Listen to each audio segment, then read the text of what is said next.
ইরে ভেটটা রাখায় একেবারে বড় সাপ কইরা আছে।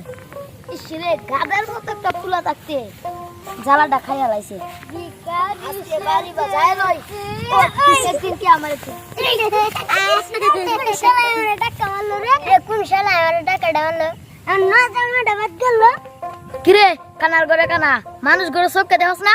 মানুষ তো চোখকে দিই গুরু তো চোখকে দিই না। কিরে আমি তোর বাপ হয়ে তুই আমার গরু কইলি এত বড় সাহস তোর? গুরু কইতাম না তাহলে কি তো কইতাম? ডাকাটা তো গুরুর মতো নেই মাসু। তোর কি তাল আছে?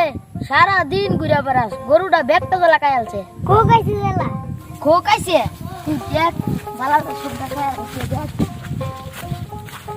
দেখ দেখ সবটা মিললে দেখ আরো হুইতে ঘুমাস।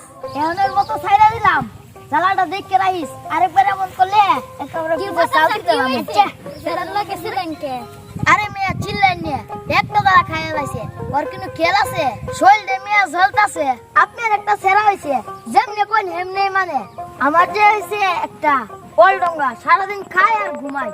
চাচা আপনার ছেলে কিন্তু অনেক ভালো। বাতিজা ভালো না খারাপ এটা আমি ভালো করে জানি। থাক চাচা আজকের মতো তাফিদকে মাফ করে দিন। ঠিক আছে বাতিজা তোমার কথায় আজকে মাফ করে দিলাম। তাফিদ তাহলে আজকে জায়গা না তুমি তোমার বাবার কথা শুনো।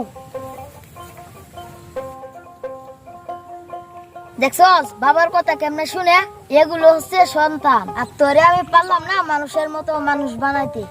বাবা এখন থেকে যা করবেন সব শুনবো। ওই যে বুঝছি এবার বাড়ি ভালো।